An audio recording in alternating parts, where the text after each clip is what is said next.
So I'm an only child for 14 years before my little brother pops up. Summertime comes around, June to September, I'm sent back home to Jamaica. I came to America when I was 6, about to be 7. But I went back to Jamaica every summer up until the age of 12. So I had elementary schooling in Jamaica. Okay. So in school in Jamaica, you have morning shift and evening shift. I had morning shift.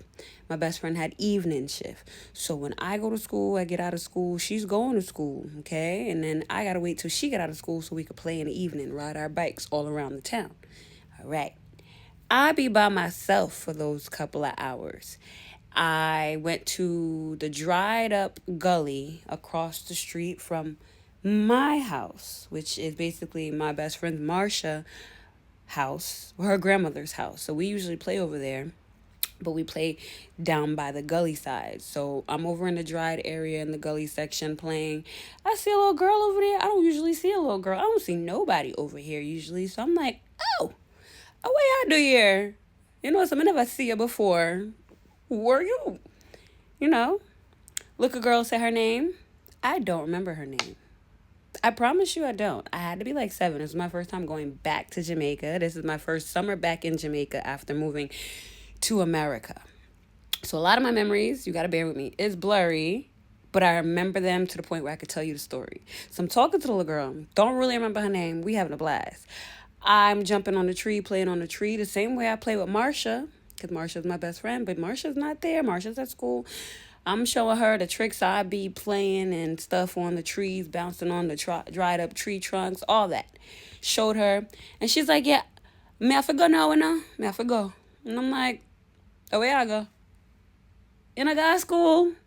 In the evening, you have to be in a morning shift, because in a evening shift, because in a evening shift, you would have been at school, right? Right. She said, no, I'm going to go to school.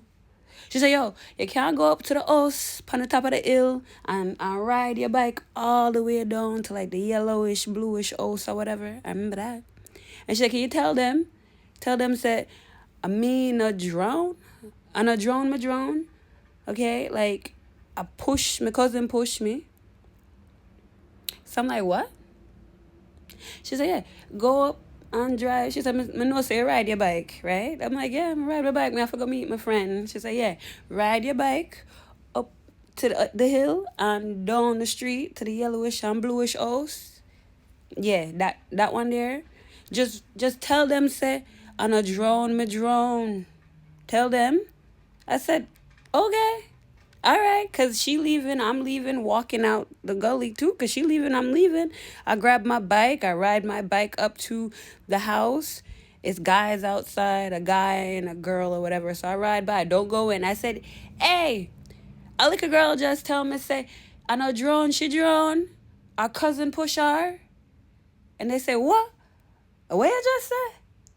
I said, the little girl say, I know drone, she drone, okay? Our cousin push her. But you understand, say, it never clicked in my head, like, and it never clicked. Because when I went back home, down the hill, to see what time it was, to see if Marsha's back, to even see if the little girl was back around there, the little girl was nowhere to be found. I never seen a little girl again. And the guys on the steps was like, what? Oh, I make that so. And I'm riding my bike away. Mind you, I shouldn't have been up there anyway. I rode my bike all around Jamaica, and my parents, my grandma, my uncles, they don't know how much of Jamaica I actually rode through. But yeah, that was my first ghost. Well, first ghost that I spoke to back.